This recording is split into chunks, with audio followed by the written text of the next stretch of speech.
Ladies and gentlemen, welcome live. We live, baby. We live, baby. Live episode, Price Check Podcast. We get to join my man Arlington A Train Lane for the first time in a while. Arlington, how's Houston treating you? Oh man, lots of rain here, man. It's hot and it Really? get wet. Yeah, man. Like I experienced my first tropical storm. I experienced my first tropical storm, man. Real talk. Stuff Man, is hey, stuff look, is out of control, man. Out of control, you, for real, dude. hey, power to you, bro. Because I can't do the tropical storms. I barely like the St. Louis rain. I couldn't do the tsunami hurricane type rain. Houston heat is deeper than St. Louis heat. I'm telling you that now. Of course, of Deeper. course, yeah, of course. You keep all of that. The heat, the humidity, the rain, all of it. Just keep it. Keep it all. Don't send it back north. We all right. Yes, sir. Yes, sir. It's bad. It's bad, yo. All It's right, man. So of bad. course, draft night tonight, man. We had to cut a little something for draft night. Before we talk about the picks themselves, of course, team of the program, as we have referred to them in the past, Los Angeles Lakers made a trade today. I'm trying to talk myself into it. I haven't gotten there yet, but I'm trying to talk myself into it. Talk yourself into it, Um, sir. Russell Westbrook is if we're being quite honest, Russell Westbrook is a Hall of Fame level talent. Absolutely. Anytime you get a player of that caliber, you should be happy. But the problem in LA was not the stars. The problem was the cast around the stars. Um, Yes. and I don't know that this. I'm not gonna say it doesn't make us better. What I'm going to say is that I'm interested to see how we put the team around them to be better than we were last year and the year before. Right. Right. Because I don't want us to be in a situation where we just top heavy and we end up like the Nets last year, where okay, you without one of your stars, and or hell, you saw it with the series against Phoenix. Once Yep. AD went out, it was heads and beds. It was over with. We didn't win another game. Yeah. Yeah. But Russ going over to the team, right? Yeah. Russ going over to the Lakers is comical. And the reason why I say it's comical, man, is Russ been wanting this move for quite some time. He been wanting to get to the Lakers. Now he's Go home. there. Yep. Right. And and now I'm like, oh my God, this is really happening. Like they gonna play with each other. Yeah. I'm already seeing from foes, they're saying it's already a first round exit coming up again for them. Well, don't hold on. Time out. First round exit? That's disrespectful. Yeah. That's disrespectful. Don't I, look. I don't even like the Lakers, and I don't believe that. And look, I know we started and we jumped in immediately into the trade, the draft. Timeout. Milwaukee Bucks, congratulations. Your championship. Phoenix Suns, congratulations on your Western Conference championship. But if Even we though they being screwed it up. 100%, if we being 100% honest, Phoenix knows they were down 2-1 with a healthy LeBron and AD. If it's a healthy LeBron and AD the rest of the series, it plays out the way we saw games play out. Bingo. Let's not fool ourselves. So to sit here and say it's going to be another first round exit, unless you're predicting another injury, then I don't see a world where they're out in the first round. I think what Russell Westbrook does provide that they really needed was energy. We needed some guys that was going to play hard and is going to play a full 48 minutes. Absolutely. Need shooting, which Russ is not traditionally a good shooter, but you also needed that playmaking, that creation, and somebody that's going to take on that scoring load for you beyond LeBron and AD. And now, as Kendrick Perkins was saying here on the broadcast for the draft, it allows LeBron to also take a little bit of a step back going into season 19 and being 37 years old. And then he don't have to be the guy to do all the dirty work. See, now if you want to put the blame on somebody, you can put it on Russ more than you can put it on LeBron. Hey man, look, they got to put the blame on somebody, man. You know what I'm saying? That's what I'm saying, dude. You got to put it on somebody. If Apple stock go down, Tim Cook not gonna get the blame. It's gonna be the people making the phones, man. Nope. Tell you, it's Exactly, man. always little people, baby. So I'm still talking myself into the trade, but on first glance, I like the energy. I like the mentality that Russell Westbrook is going to bring to the game. And if anybody can keep him grounded and keep him in the right headspace, make the right decisions, it's probably LeBron. So Yes, that'll be how I talk myself into it right now. exactly, man. Like you have to. It's funny that you know people want to see Kuzma traded. Not to mention, Kuzma was getting in a package deal. I think it was for Buddy Buddy Hield. Hield, yeah. So that was the big news earlier in the day. We thought the trade was done with the Kings, were to be Kuzma and Harold going to Sacramento for Buddy Hield. And then, like 20 minutes later, this Westbrook thing got going. And then, sure enough, right before the draft, or right at the start of the draft, it got finalized. So, um, I mean, it would have been nice having Buddy Hield too. That trade could have also allowed us to use KCP in that draft pick to make another deal, but it is what it is. I mean, you take a swing and you live with the results. Now, if we look up, a year from now and the Lakers got another banner hanging up, they ain't gonna have to apologize to nobody. So, but yeah, Yeah, they were quarantine champs. You know what I'm saying? And, I hey got to man, start some mess. I got to start some mess with hey, that. everybody had to go and live in the bubble, deal with the same conditions. That's true. Hey, it was different though. You got a chance to get more of the crowd out there. But one thing I will say is that the NBA is in good hands. You know what I mean? Yes, After what we've seen these yes, last playoffs, yes. they are in straight good hands. If it was not the 25th anniversary of the '96 draft, I would have my Trey Young shirt on because I officially entered the Trey Young fan club this playoffs. Yeah, From yeah. everything he did against the Knicks and taking the bow at the end, talking about the show is over. Great, love it. We need bad guys. We need heels. We need that WWE injection in the NBA. Is Trey Young the new Reggie Miller? So not quite. And the only reason I say not quite is he's got to do that in the Garden like two more times. Yeah, about two more times. Yeah, Reggie gave us a couple real good Garden specific moments. Exactly. You had 8 points in 8 seconds, and you Yeah, he's had got we got a couple Reggie moments. So Trey, get a couple more bows in there, and then we'll put him right in that same conversation. We good. But like I Hey, said, I'm officially a Trey fan now. yeah. He really caught my attention, even in the series against the Bucks. Where they lost. Right. When he was out there, he was letting me know that they there for Yeah. real. And like game one, masterful performance against the Bucks. The whole playoffs, like he really showed how mature his game has gotten in terms of his ability to be able to create for other people, but then pick his spots and know when to really go for his own offense. So I really like seeing that from Trey. Luca, Luca, we love Luca here on the Price Check. Um, of course, he didn't get it done against the Clippers, which right here we live. First time going live on the Price Check. This is also probably going to be the first, maybe the last time I actually give a compliment to the Los Angeles Clippers. The Clippers showed heart that I didn't think they had in getting as far as they did. Granted, they came up short Western Conference Finals, no Kawhi. Hey man, if I had a hat on, I would tip it. Paul George, Reggie Jackson, all those guys, man, they played real good basketball down to the end of it. Sucks that Kawhi basically played them into missing the whole year next year, but is what it is. So, shout out to Yeah, the Clippers. yeah, man. And was kind of shocking was how they got past the Jazz, and Right. when they went up against Phoenix in the Western Conference Finals, man, I was like, hey, this could go deeper than people think. You know what I'm saying? So Now, I will also add though, he's not completely off the hook.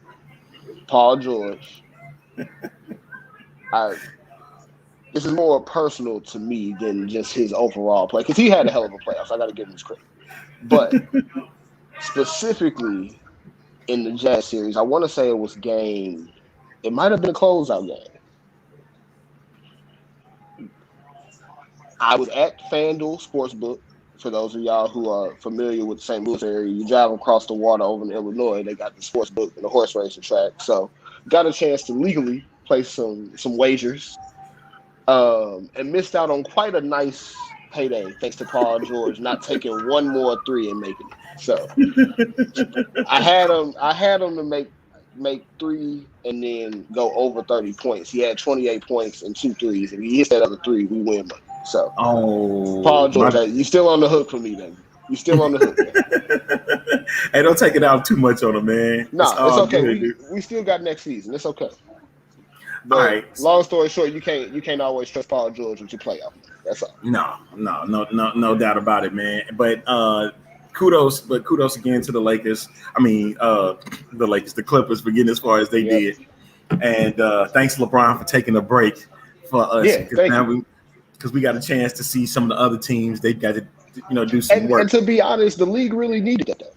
Like the league really needed that.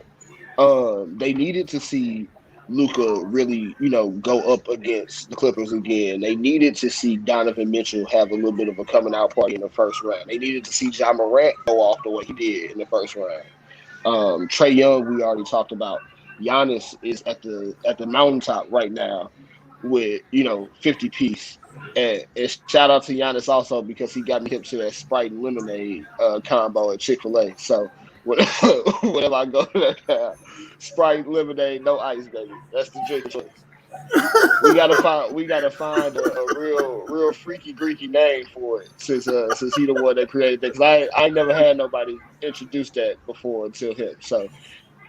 Hey, but one thing about Luka, man, I gotta say this though. Luka surprised me, man, when he was at the foul line. I think that was one biggest thing that shocked me was that he was missing free throws, and I'm like, Luka don't miss free throws. What's wrong with you? Right. But all in all, it's a learning experience for him. He got Jason Kidd as his coach now. So that's. I think that's gonna be a good move for them. I think that's going to be a real good move for them, especially if he can start to unlock some of the stuff with Luka that he did with Giannis. I think that's going to be special for the Mavericks. Absolutely, I don't disagree with that one bit. Woo! And shout out, man! They showed the graphic earlier. 8 new head coaches in NBA. I believe all of them, maybe 7 of the 8, if not all, were minority head coaches. Yeah, they were. So shout out to the NBA for that. A lot of people were focusing on Becky Hammond, right. But I think Wes Unseld got a gig. My man, what's his name? Adobe. Udoka for Boston. That means we might get to see some Nia Long maybe in some of these games or whatnot. Hey. Look, we don't need no additional excuses. Look, Nia, always welcome to the games. Please show your face. Come on, come 50s, on like he's still on Love Jones somewhere. Man, come on with it, man. But yeah, shout out. Look, Ime Udoka winning at life. Head coach of the Boston Celtics and married to Nia Long. You've accomplished a lot, sir. You've accomplished some things, man. So I'm telling you, you man. got Udoka in Boston, Willie Green now in New Orleans. Shout out to him. Thought it was going to be Teresa Witherspoon, which that would have been really dope if they would have hired her, but she'll get a head coach job somewhere real soon. Yeah, no doubt about it, man. I was hoping it was going to be the case for Zion's benefit because she's been working with him a whole lot, and he had pretty much almost a record-breaking year, especially for a guy his age doing the things that he was able to do. Shooting over, especially putting the ball in his hand a little bit more, letting him be a little bit more of a point forward. That really unlocked their offense. So hopefully Willie Green, for his sake, is able to continue that process and that development for him. Still don't know what the Pelicans are doing with their roster construction, but we'll get to them later as we get to the draft. But absolutely, Jamal Mosley, I mentioned as the new head coach. Also, shout out to him in Orlando. You got Chauncey in Portland, we mentioned, even though he got a little bit of a scandal, surrounding his hire, which, yeah, it was more of did Damian mess around with this? I'm Look, like, it's neither here nor there, right. and we'll never know. So I'm not really tripping off of that for that fact. It's a Just lot of problems, of course, with trying to litigate the past, especially in 2021. But I also can understand why people thought that that's something that should be addressed. So, of course, he didn't get to address it in his press conference, thanks to the wonderful PR staff of the Portland Trail Blazers. But we'll save that one specifically for another day. But shout out yes, to the new head coaches um, draft. Couple surprises. yeah. Um, Actually, before we actually get into the picks, one more slight detour. Your Bulls. I know we needed to cover Chicago and the happenings of the Bulls. So they didn't have their pick thanks to the Vucevic trade. Yes. Um, Turned out to be the eighth pick. Could have been useful, but they also have some options this offseason depending on how they play their cards. So the Yeah. floor is yours. Okay. So since you did that, I'll gladly take it. This is what you have to understand, folks, that the Bulls, the biggest issue right now they have to take care of is keeping Zach LaVine. That's it, for real. Yeah. Because I think the other pieces will be together, and they have them, they surround them. You got Kobe White, you'll have Patrick Williams, playing at the 3. You got Vukovic who can play at the 5. The biggest issue to me is you have to get rid of Larry Markkinen. Got to go. Now, But see, well, and not to cut you off, I'll make this point real quick. If you knew you had to get rid of Laurie Marker, you should have just traded him at the deadline, in my opinion. But I also understand him still being on a rookie deal. You might not get the value you're looking for. So value. I It's understand. all about the value. So, but now it's time to move on. Dallas could be a good spot for him. So he can be around more that he's close to, and I think he can flourish out there. Just 4 hours from where I am right now. So over at American Airlines Center. Shoot, if he wanted to, Houston could be a good spot for him. In a way of speaking. So I'm like, it's time to unload him, move somewhere else. Don't need that anymore. Don't need to be involved, and get another role player, man. Because Billy has made playoff teams in Oklahoma City, and I think that's the thing he wants to do in Chicago. Of course, championship is the case, but you got to get to the playoffs first. Right, you got to baby step. You got to take baby steps, and that's going to be the key for Billy as he's going into year number 2. Was this year 3? I think it's year 2 for him. 2, yeah. It's year 2. So big, he got a big weight on his shoulders already, in my opinion. Him being Bulls coach. Yeah, I mean they still got a chance to do some good stuff though this upcoming year. They got some roster moves they can make. Everybody's talking about them potentially getting a point guard. So they don't need one. That's the thing. They don't need one. You can run with Kobe White. You need to work with him. That's the reason why you drafted him so high. That's the reason why you went after him. Work with him. Like, if anything, get somebody to back him up. Get somebody that can. It was funny, man. I was playing NBA 2K20 with some friends, right? And I was looking at the old Bulls team, and I was scratching my head, and I was like, that Bulls team could have been something if you really look at it. That was a special Bulls team that could have been something. And the one thing that they thrived on, the Bulls, was they had shooters off the bench. You need that. The only thing they didn't have was bigs, to get boards and stuff. You got Daniel Tice. I'm for sure they're going to keep him, so you can have somebody kind of like how they did Joakim Noah back in the past, when he was off the bench. You need somebody to be a rim protector. And you got Nikola to, do outside shooting as well. Come on, man. You can build that team around. And we haven't seen Patrick Williams evolve yet. So there's still time. Right. So definitely, I mean, not up against the clock by any means. I think the core for the Bulls is solid. They just got to make sure that the pieces around that core, they really, hit big on. Now, what would be a great story for this offseason is, we could see Derrick Rose get back in the Bulls uniform. But That might be wishful thinking, depending on what other options he has. But I Absolutely. think that would be great. Definitely, man. We got to get into these draft picks, man, because I'm like, Yeah, yeah, some yeah. So of course, K goes number one. K Cunningham. We knew that no for question, months. Detroit no tried to question. play it like they didn't know what the decision. Y'all were taking K. Come on now, don't mess this up. Don't overthink it. No, no. Houston got what I believe is going to be a great player in Jalen Green at number two. NBA ready scorer right now. Um, Played with the G League, so it's kind of used to the spacing that's going to be there in the NBA as opposed to guys having to adjust from college to the NBA floor. Evan Mobley, of course, number three, outstanding. It's going to be probably like I'd say his floor is like a poor man's band. So I think he's going to be solid. Now, where the surprise came was Toronto at number four.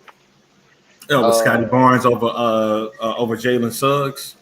Yeah, so initially, a lot of people that I saw respond both on Twitter and just people that I know, the thought was, okay, well, this must mean Pascal Siakam is gone. Um, I don't think that's the case, though. Mm-mm. I think Everything that I read leading up to the draft was that Scotty Barnes was a real possibility for them because they like the idea of being able to play defense in a small ball setting with like a Siakam, Barnes, Ananobi front court, which defensively, that's legit. Like that is legit from day one with Scotty Barnes. Like defensively, and nobody has any questions about that with him. The problem to me is the fact that he shot 27% from the college three. That's that doesn't scream NBA shooter at all.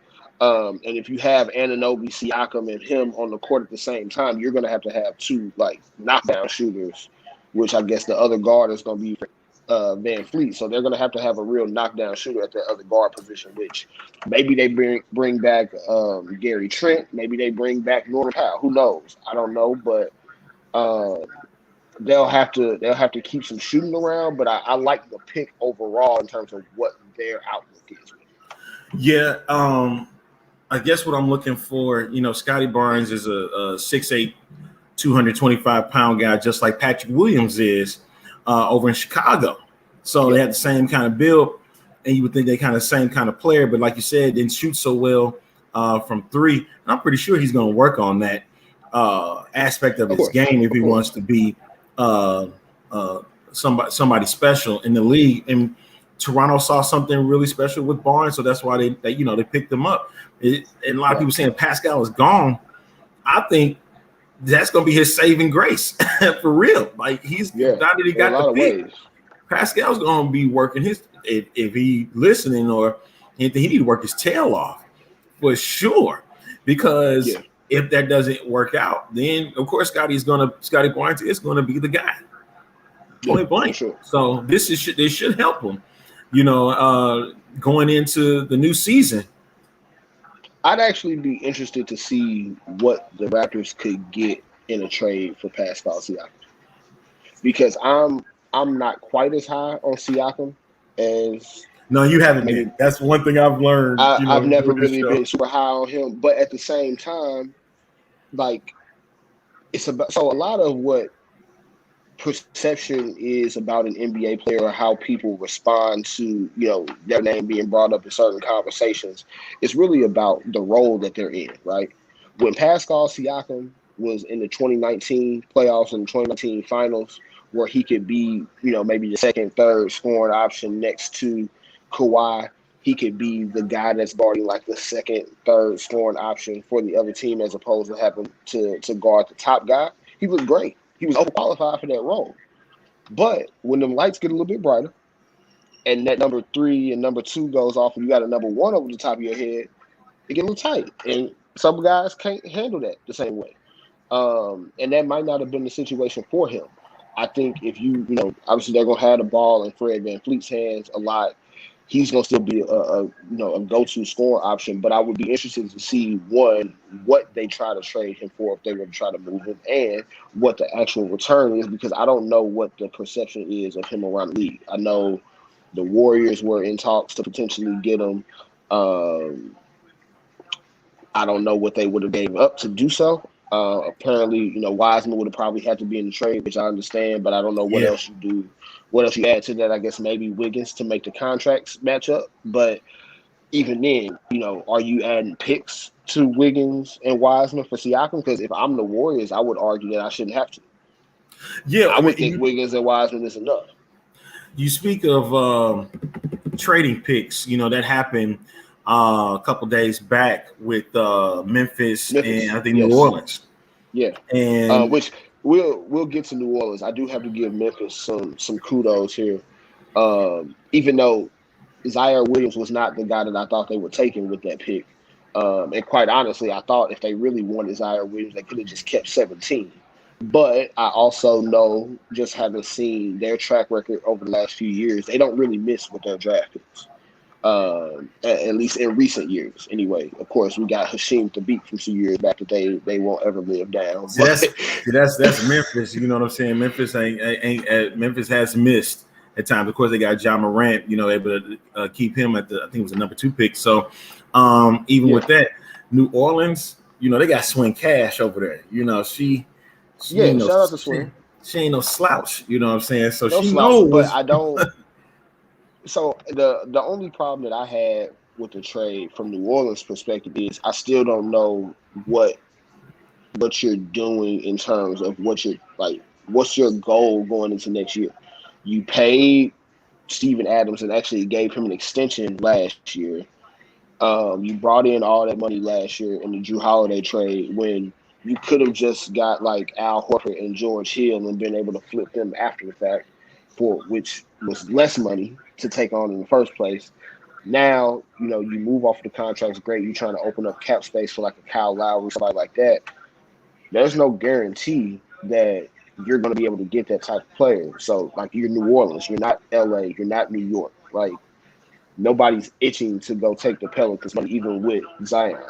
So, if you Kyle Lowry, everybody's talking about like the whole, Chris Paul effect that he had on the Suns. But one, Pelicans didn't go 8-0 in a bubble. They weren't anywhere near the play-in game. And Kyle Lowry ain't Chris Paul, if we've been 100% honest. Right. So don't fool yourself into thinking that you got the same, player just because you're paying a 36-year-old point guard.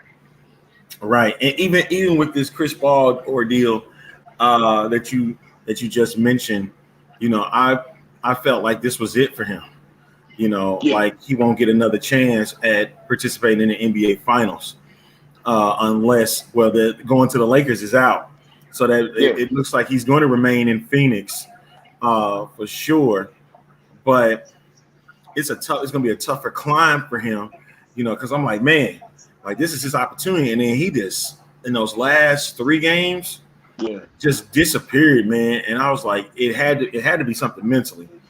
Well, it was something mentally, and then I also think Milwaukee kind of got smart and was just like, look, Drew Holiday, you don't let him breathe. And then the few times where y'all get switched, we're going to embrace Giannis getting switched out on him. We're going to embrace PJ Tucker getting switched out on him. And they just made it a little bit harder on him. Got up in his airspace a little bit. You can also notice they start sending him left a little bit more. Instead of letting him go right and get into his space and get that little, fadeaway mid-range they like to do. So I think the Suns in general, they were going to have a harder climb next year because people now have the target on them. I've always said, man, it's easier to be the hunter and not the hunted. We saw it with Miami. I will always go down on this hill that we also have to reevaluate just how great we think Eric Spoelstra is. Just saying. Eric Spoelstra is a really, really good coach, but all I'm saying is he's never won 50 games without LeBron James. Just throwing it out there. Funny that Jay Crowder, who you saw me trash him ridiculously when he was with the Heat, especially in the finals, how trash he played. And then he was like firing on all cylinders when he was with Phoenix, man. But still came up with the same result. It was like you go back-to-back years, you go to the finals, and you come up short. I was like, wow, that's unbelievable to me. Yeah, like Go ahead. Phoenix too, like you have to understand, like going into next year. So not only do you have a target on your back, but if we really look at Phoenix and how that roster was put together, they really got the highest amount of value out of every single guy that was in their rotation this year. Mm-hmm. Um, and again, when people have a lot more time to sit down and watch film, are you really gonna let Cam Payne come out here and kick it? Which also he's a free agent.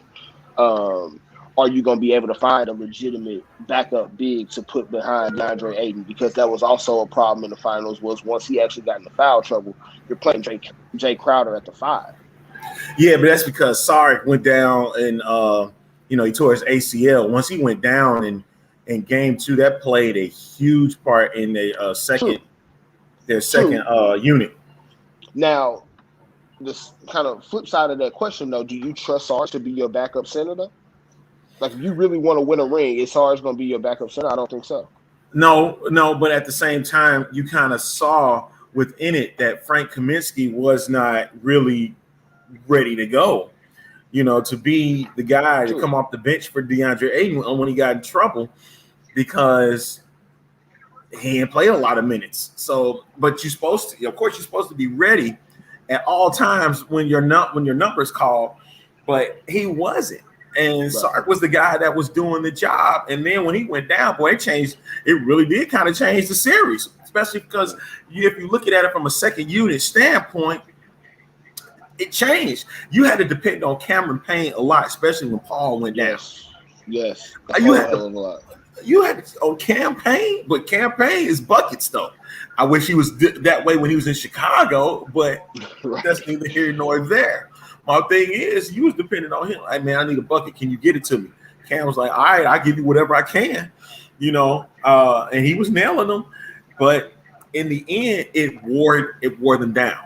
It wore that second unit down, and Chris Paul's lingering injuries also kind of played into the mix too, because it really turned his game all the way down from game 2. Right, definitely did. And so, hopping back into draft picks, we talked about Toronto taking Scotty Barnes 4th. Jalen Suggs, Gonzaga, the hero from the NCAA tournament, took him 5th in Orlando. I mean, they needed a real point guard there. Like I was telling some people earlier that I think Cole Anthony's like his eventual destiny is just being a really good 6th man for somebody, whether that's the Magic or somebody else. But in terms of having somebody that can really lead your offense, I think Jalen Suggs is a safe pick. Magic also picked 8th, and then who do they get with the Franz Wagner? Yeah, the Wagner. So they actually have Mo Wagner. So they have the Wagner brothers now. Shout out to Orlando, bringing Germany down there to Florida. Straight up, man, that's just crazy, dude. But that was the Bulls pick, and I would have taken that pick. Yeah, and I was like, let's get Laurie out of here. You know what I'm saying? That would have been something that I would have enjoyed. But I remember watching the draft lottery, and I was looking at Chicago, and it was like, this is Orlando's pick. I'm like, oh God, so I knew something bad was gonna happen. But it is what it is. I'm not gonna take that into consideration, man. But he's gonna be. I think he'll be solid. He can help out a lot. I don't know if he'll be the guy like Nikola was, when he was with the Magic. So, but you have to see. Solid pick. Yeah, it is solid. It is definitely a solid pick, especially that number 7 pick with Jonathan Kuminga from the G League. Look, time out. Before we get to the Warriors, man, y'all let them do it again. Y'all don't let the Warriors do it again, man. They done got Kuminga with the 7th pick, which teams had kind of been up and down about how he ended up in the G League and all of that stuff. Okay, cool. At the end of the day, that man was an elite high school prospect, and he is going to one of the best organizations in basketball. Yes, they're going to find a way to make him valuable. Then turn around at 14, y'all didn't let Moses Moody slide down to him from Arkansas. Okay, look, now I get it, man. They got guards, okay? But at the same time, remember at number 7, some years ago, was it number 7 years ago? There was a young man by the name of Steph Curry that got picked there. So Yeah. Yeah. I'm like, Yeah. I Now, was but now if you're Golden State though, you are prepared both to win now for the rest of Steph and Clay and Draymond's prime, but with Kuminga, Wiseman, and to a slightly lesser extent Moody, you're prepared for the future. So that's really good drafting by them. And I if hate you're it because I have to see my team go through them to try to win a ring. So hey, thanks a lot. if you're watching this program, man, hey, you can comment on StreamYard if you got something that you want to say or something that you want to add in. We'll bring it in on the mix. Share this video wherever you are, Facebook, Yes. Twitter, or YouTube, so that way we can get your comments on board tonight. But yeah, man, like it's like Golden State is. They strike again, man. It's the fuck, like tired of them.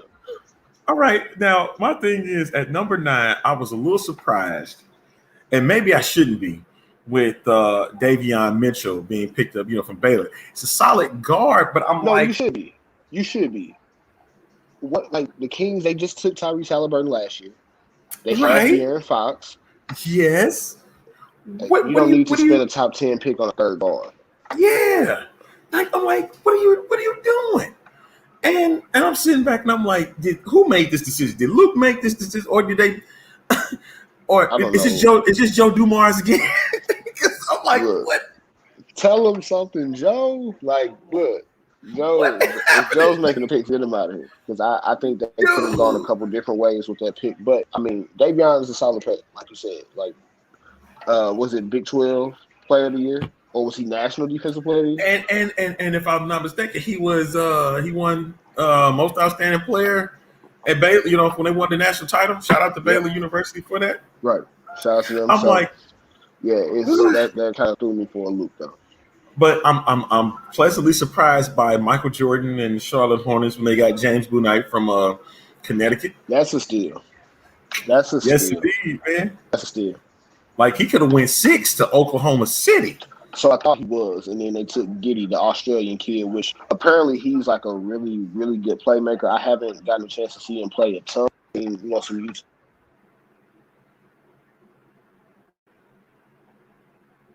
It'd be interesting to see what happens. I think what happened? Let's see. We lose him. Let me get her back. Uh-oh, I think he just went down. He's going down. Hold on. Yeah, he's going down for a second. We'll get him back up. But he's mentioned about Josh Giddey. Josh Giddey is a 6'8" guard, and that has, that was something surprising, man. And I'm looking forward to seeing how he'll be utilized, with that Oklahoma City team. And man, one of the other surprises I saw was at 15 with Corey Kispert. Now that it's going to be interesting to see him getting minutes. Now that they got Kyle Kuzma and Montrezl Harrell and that trade that happened with Russell Westbrook. I am a bit surprised, but I think it'll be a good fit for Corey in Washington. Let's see what we got here. See Trey Murphy with Memphis, Jalen Johnson at Duke at number 20. Man, that's going to be something. If the Hawks are ready to move away from Cam Reddish, I think he can be inserted right into their rotation, especially now that Nate McMillan is going to be the head coach, and they've taken interim off of him. So, man, it is crazy. I'm shocked that Day'Ron Sharp, I'm looking at it now, he's a first-round pick, and maybe he might be that. Oh my God, Day'Ron Sharp got drafted by the Phoenix Suns, North Carolina. The freshman, and maybe that might be the backup that they're looking for. Like real talk, it is, interesting to see how well that's going to play out. Let's see if I got a message here. Not quite. All right. Day'Ron Sharpe, man. Day'Ron Sharpe went at Carolina, and I remember him with with Caleb Love, the St. Louis guy. And when they went against Duke, you could see that Day'Ron was NBA ready. Then I was just like, I think he needed another. In my opinion, I think he needed another year of seasoning. But he's a big body. He can take up some space. He can get some rebounds. He can block some shots. That'll be perfect, just in case DeAndre Ayton gets in any foul trouble again in this upcoming season. Going to be, I'm like, wow, Day'Ron Sharpe. That's a good pick for Phoenix because a lot of them, he was labeled as a late second round pick on some draft boards, and he slips in at 29 for the Suns. They may get a second shot at it. And let me see if we can get him in here. Okay. There he is. Yeah, sorry. Had a little technical difficulty. My bad. I understand. Look, so I was saying, man, I had it figured out, but we back. Yeah, we back up and running, man. One thing I was like, dude, I had to slip down a little bit. I know we talked a little bit about Moses Moody, but I dropped down to 15 with the Wizards and Corey Kispert. And I was like, yeah, that could be solid because of where that nucleus is changing. Having no Westbrook anymore. Kuzma's in the mix. Montrezl Harrell's now in the mix. And so, you could use Corey as a sixth man coming off in his first year. Yeah, you got, a guy who's ready to contribute now. And, they still have a team. You mentioned Kuzma, having Harrell, who's a pretty big upgrade from some of the other bigs that they had. You also have KCP now, if they keep him around. So you got a team that has now added some veterans to, a younger core. You might have some in Washington to at least get back in the play-in or, some of those bottom seeds in the East. They, probably a long way from contending for an actual Eastern Conference championship, but at least back in the mix. Don't be surprised if they go beyond, and I'm going to say this here, they go beyond play-in, because now if they follow the Milwaukee Bucks, because a lot of people are going to start doing it again, follow what the whole nucleus for the Bucks was. They played with one superstar, and Giannis let everybody know that it was not a super team because it really wasn't. You got to remember, Chris Middleton came in and Giannis came in. They were drafted. Drew came over in a trade. So they played team basketball. And when I tell you Coach Bud gets lucky this year, he really did. If it wasn't, look, he was an inch away from KD crushing their hopes, man. And can we let everybody know once again, Kevin Durant was literally a foot away from sinking the Bucks. First of all, shout out to Kevin Durant, because what he was doing in the playoffs was just unfair. Like, he was literally a walking bucket. The man was playing every minute of the game and giving you 40. Like, easy. Yes. You hear David, I was going to call Adam Silver David Stern. Sorry, RIP. Stern. But as we hear Adam Silver signing out for the end of the first round. First round is done. Yeah, man. So you've got in the East, Washington trying to find a way to, kind of stay in it. Charlotte, like I said, we love the James Bouknight pick for them. The East is going to be interesting. Not to say that the West isn't. The West is always interesting. The East is interesting in the fact that, of course, we know Brooklyn is going to be right back in the mix as long as they keep, their guys healthy, which they were unable to do this year. Milwaukee's going to have a different level of confidence now that they have the championship, in their back pocket. Philly still has a move to make in what they get back in return for Ben Simmons and how they continue to build around Joel Embiid. The Hawks aren't going anywhere. The Celtics are going to be trying to, keep themselves in it. The Knicks are going to try to prove that this wasn't just fool's gold this year. You got a lot of teams trying to find their place in the conference, and I think that's going to be real interesting to pay attention to now that the draft is concluded, but then also going into free agency next week. That's going to be, some storylines to watch out east. No doubt about it, man. I just saw on the draft board for the first round was Quentin Grimes going at number 25 to the Clippers. And I'm looking at it, I was like, wait a minute. The Clippers may be looking at another Terrence Mann here and Quentin Grimes. Well, so I think if I heard correctly a second ago, they're actually trading that pick to the Knicks. The Knicks are trading them Keon Johnson from Tennessee. See, and again, though, but it goes back to even if they go after Johnson, think about it. You know how Terrence Mann made his presence known in the playoffs. Yep. The Clippers will get, no doubtly in my mind, will get back into the playoffs next year. And you may have another guy that comes off the bench or whether he starts or whatnot that can do more damage, to give some relief to Paul George and if Kawhi stays, Kawhi Leonard, you know what I mean, gets to help out in their rotation. So I wouldn't be so sure about them in the playoff run next year. You think that was just a one and done fluke thing? I don't think it was a one and done fluke for them, but what I do think is that Kawhi's probably gonna miss the whole year. He just had his surgery, I think, last week, even though it's been like a month and a half since he initially got injured. Even though it's a partial ACL tear, it's basically the same injury Spencer Dinwiddie had, and he missed the entire season from beginning to end. So if this is July, Kawhi is like, it's a 10, 11-month injury. At the earliest, he's going to be back in like April, and that's playoff time now. Terrence Mann, gonna be ready. You got to be ready to go, man, because look now you going again, easier to be the hunter, not the hunted. So when you got a target on your back, Terrence Mann, you're not going to be able to put up, the 40 points you put up to send them into the first Western Conference Finals in their history. I'm just saying.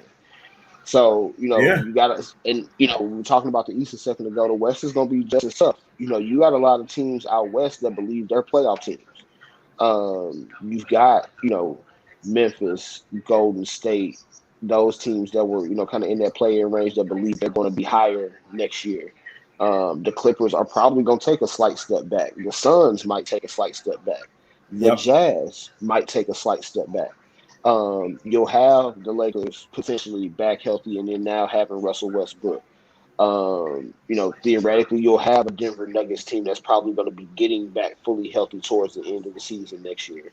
Dallas is going to be in the mix. You're going to have Portland, depending on what happens with Damian Lillard, potentially still in the mix. New Orleans is trying to get in the mix. So you got a lot of teams out West also trying to find their place and believing that they can actually contend. So, the next week or so after all this stuff plays out, it's going to be real interesting to see just what type of rosters teams go into next season with. I don't know if you heard me, man, but I had mentioned about Day'Ron Sharp in the first that slipped into the first round, man, because they had him labeled as a second round pick, the freshman out of Carolina. Now, I actually missed where he went. What team did he go to? Phoenix picked him up. Okay, so now I feel like, a little bit better about Phoenix because that's what I'm saying. I'm like, well, he may be the answer that I'm not saying it's going to be the championship host, but it will help them out on the second, that second unit. Yeah, definitely give them some depth, man. Yeah, they exactly. Rebounder, shot blocker, he cleans up messes. That is something that they're going to need off that second unit. And just in case Ayton gets in any foul trouble, you have somebody that can come into the mix because Kaminsky is going to be playing from the outside, and Marco Saric, if he's still on the team, because he tore his ACL, it probably won't be back for a while. Well, yeah, he got, torn ACL at the end of the finals. You're probably going to miss all of next season. Yes. So that was a very good pickup in my mind for Phoenix, especially for depth purposes. Yeah, for sure. That's definitely a good pickup for them. I just hope for their sake that they can get another really strong Chris Paul season. Because as we've seen time and time again over the course of NBA history, point guards don't last this long. And so, if Chris can keep it going, they definitely got a real shot to be right back in the Western Conference Finals, at least, if not the NBA Finals. If I, But if it start going downhill, it's probably going to go downhill fast, judging by what we've seen with old point guards in the past. So, they need to also be making sure that either they bring campaign back or go get another backup point guard that they can truly rely on when Chris isn't in the game. Because they might have to put him on that John Stockton in Utah plan where, look, you might be playing 28, 30 minutes a game, but you're playing the most important minutes of the game. right, and one I think was shoot. So you mentioned about the important minutes. Yeah, that's going to be big for him. He's going to have to digress a bit. Probably going to have some of the lowest numbers he's had since he's played in the NBA, and that's probably a role it's going to have to be. You might have to swap roles a little bit, put campaign in front of Chris Paul. I'm only saying that because you want to make sure you keep Chris Paul as healthy as possible. Right. You want to make sure he can actually get to the finish line. That's the whole point of having. Because that was, it's probably one of the best playoff runs he had in his career. Of course, you get into the finals. Of course, that's going to be your greatest playoff run. But I'm talking about as in stat-wise. He wasn't making a lot of turnovers. It only really got bad like in the last 3 games of the finals. And probably out of the entire postseason, but it was the big ones. Right. And not to mention, we didn't get a chance to talk about the actual individual finals games, but Game 5, absolute classic. Bucks get the strip at the end. They throw the oop to Giannis. One of the least smart plays I've ever seen Chris Paul make. Fouling Giannis while he was in the air to catch the oop. Because if yes, granted, you're putting him on the free throw line. He's already made the shot. You're already down 3. So regardless of if he's making it or not, y'all have to get a 3 to keep the game going. Whereas, let them go, push it up while they are still trying to get back instead of letting them reset. It could potentially have gone a little bit different. Now, granted, Devin Booker also don't need to turn the ball over, but that's just a hell of a defensive play by Jamal. So exactly, man. And that means that move that we had talked about was everything for the Bucks. If the Pelicans trade anybody this offseason, whether it's Brandon Ingram or some other, quote unquote star, I don't know. They don't have another one besides Zion, so I don't see them trade him. But they trade somebody like that. I guess we just need to pick whatever team they make that trade with to win the finals. Because back-to-back years now, they traded Anthony Davis to the Lakers win the finals. They traded Drew Holiday to the Bucks, and the Bucks win the finals. So wherever a key player from the Pelicans comes from, that means it'd be interesting where Brandon Ingram may go next. You know what I'm saying? And so I've heard that if they move him, the Heat would be interested, which I'm kind of confused by the fit. I don't know. I would actually go for that because then you can move Jimmy to the 2. You could put Brandon at the 3 or the 4, and so. But Brandon still needs the ball in his hands, though, man. And they have functioned a lot better when they're running their offense through Jimmy Butler and Bam. So now that you have another guy who's ball dominant, I don't really know that I like that fit for him. I think, or for them, I would like it for Brandon Ingram, the player. I think it would be a great fit for him individually. I don't think it would be a great team fit, though. Yeah, I don't think his game really fits what they're trying to do. Have you? I saw something on Facebook today about LeVar Ball. LeVar Ball, I love LeVar so much, man. And LeVar is an American hero, man. You know what I'm saying? And he said this would crack me up. He said, all 3 of my sons are gonna go to Charlotte and they're gonna win the championship. So wait a minute, LeVar. You flipping the script now? Now you want to be part with Michael after you sat there and saying you want to play against Michael? Like, come on, dog. Now, I did see that Charlotte is giving LiAngelo a summer league invite, I believe. Mm-hmm. If I'm Lonzo, though, do I want to go play on LaMelo's team? Because that's LaMelo's team at this point. It is. It is. But do I want to be big brother playing on little brother's team? Remember, I think it was a Ball in the Family. Oh yeah, he did say on that Facebook Watch. LaMelo was the best of all of them. So He said it was the best of all three. So yeah, the ego probably won't. yeah, he will roll. He could roll with them. You know what I'm saying? And he'll feed kind of well off of what LaMelo does. Like LaMelo winning Rookie of the Year was the right call. So thank you for bringing this up because I saw so many people, and specifically D'Angelo Russell, who we don't have to really talk too much about him, but literally the day that they made the announcement that LaMelo was potentially going to miss the rest of the season with his wrist injury, he chooses that time to try to pump up Anthony Edwards as this, as the Rookie of the Year, which granted, Anthony Edwards, hell of a season, great stats. Your team sucked. Facts. It's the fact of it. Team was terrible. And you had Karl Anthony Towns. No excuses, y'all was trash. LaMelo, they had the Hornets comfortably in the playoffs before he got hurt and helped them keep a play-in spot once he came back. There's no argument there. LaMelo was a Rookie of the Year. Exactly, man. Like, come on, man. You can't be serious right now. Like, he was clearly he was the runaway. It's just that at that time, Anthony Edwards started surging right when LaMelo went down. Right. Why you didn't start that at the beginning of the season? Start at the beginning of the season, you probably could have won the award easily. But LaMelo was playing unselfish the entire season, and that's his type of game, though. And so it was clear that he was meant to be for him for the Rookie of the Year. And I'm proud of that ball family, man. You know what I'm saying? Yeah. And because that's big for their family. Yeah, for sure. Like, to not only, it's hard enough getting one kid to be a professional athlete in any sport, but to get three to be NBA players, where if we're really looking at the math of it, it's probably the hardest league to get into because of just how few roster spots there actually are compared to the other sports teams.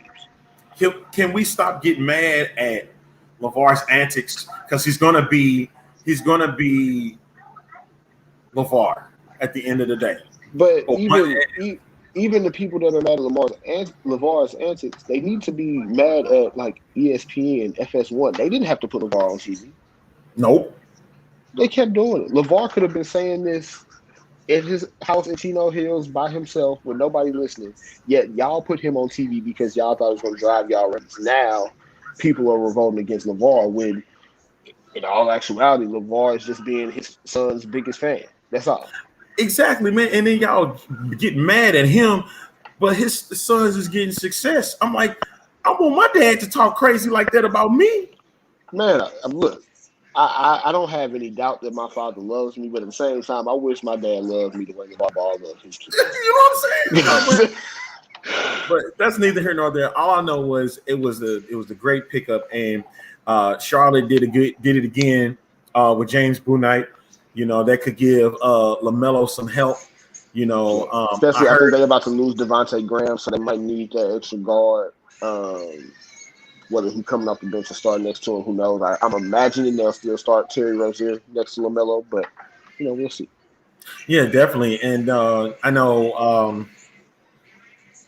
I heard the rumors with Lonzo that the Bulls wanted him, and the Knicks was looking at him and stuff like that. So the Bulls wouldn't be a bad move for Lonzo though, because at that point, I don't know what you have to pay him. Probably whatever contract you would have had to offer Lowry to keep him around. But you can build like distributor at point guard with Levine, with Vucevic. You can bring Kobe White off the bench in more of a 6-man role where he can really do what he does best and score. Mm-hmm. It might not be so bad. Man, again, all this is going to be playing out when we get in the future, man. And I'm hoping that these games actually happen because there's this thing, the Delta variant.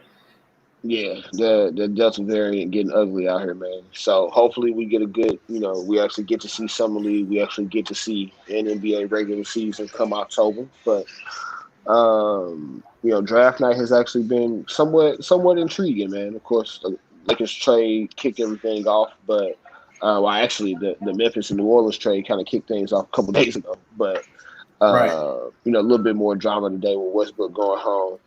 Free agency, of course, is going to be interesting as always, but definitely looking forward to what may come this off season and leading into next season. LeBron fans, you got to deal with Russell Westbrook now. So, Hey, look. So now, me, of course, I always have to make a distinction that I was a pre-LeBron Laker fan, right. because a lot of the post-LeBron Laker fans are actually LeBron fans, just putting on Laker jerseys. But we'll save that for another time. It is going to be very interesting seeing the dynamic between LeBron and Russ on the same team. Just Yes, no doubt. real entertaining. No doubt about it, man. And I'm looking forward to seeing it, even though I'm not a Laker fan. I want to see and how also, those as we say that LeBron has posted the Westbrook photoshopping his Lakers jersey on Instagram, so we have that to talk about. Oh boy! All right, man. Hey, man, we got a chance to do over an hour. I appreciate it. Oh yeah, man, it's been great. Been great catching up, man. Glad to see things going well in Houston. Yes, and we'll see, man. Might have some more to do while I'm here, man, and hopefully some more news drops, and then we can pull off another one for you. Oh yeah, for sure, man. But to everybody that joined us, man, we definitely appreciate y'all joining in on the live version, real live version of the Price Check, man. So thank y'all, Arlington A-Train Lane, best producer in the world, hands down. Thank you, sir. Till next time, man. Sign out.